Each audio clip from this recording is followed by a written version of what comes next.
Sa pagluluto ng adobo, marami tayong pamamaraan. Mayroon na gusto yung toyong adobo. Ako naman kasi gusto ko yung medyo may sabaw.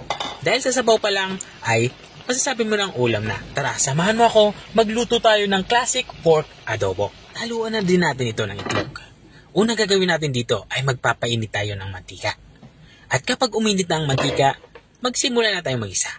Unang ilalagay natin dito, itong ating bawang.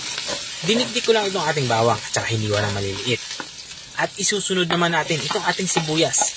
Ang sibuyas naman ay hiniwa ko lang ito ng maninipis, saka medyo pahaba.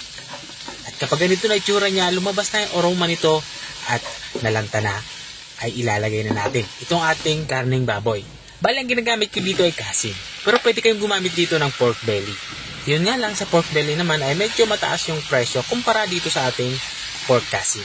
Ang gagawin natin dito ay isisir natin to o isasangkot siya natin tong ating karneng baboy hanggang sa magkulay light brown ang kulay nito. Tulad ng nakikita nyo.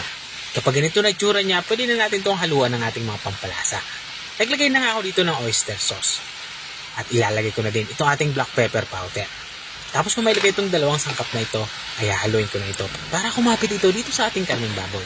At maglalagay na din ako dito ng toyo. Mga kalahating cup ng toyo ang aking inilalagay dito. At matapos kung mailagay ito, ay haluin ulit natin to.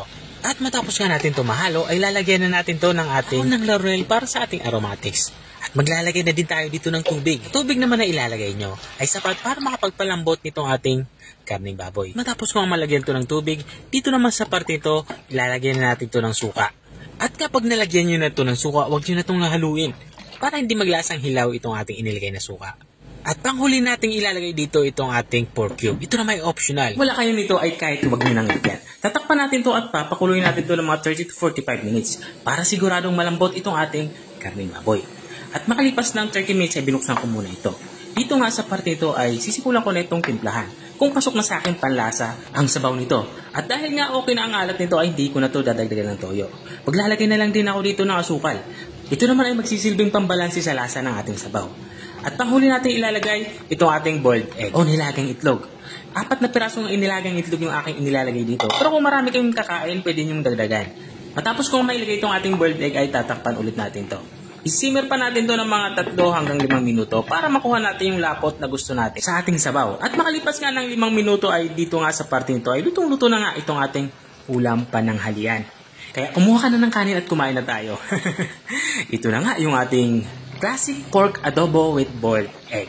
Kung nakarating ka hanggang dito sa dulo ng aking video, maraming salamat sa panunood. At kung nagustuhan mo naman yung bago nating recipe ibinahagi, baka pwede mo naman to i-share. O siya, hanggang dito na lang ako. Kita-kita ulit sa mga susunod kong mga videos. Paalam! Bye-bye!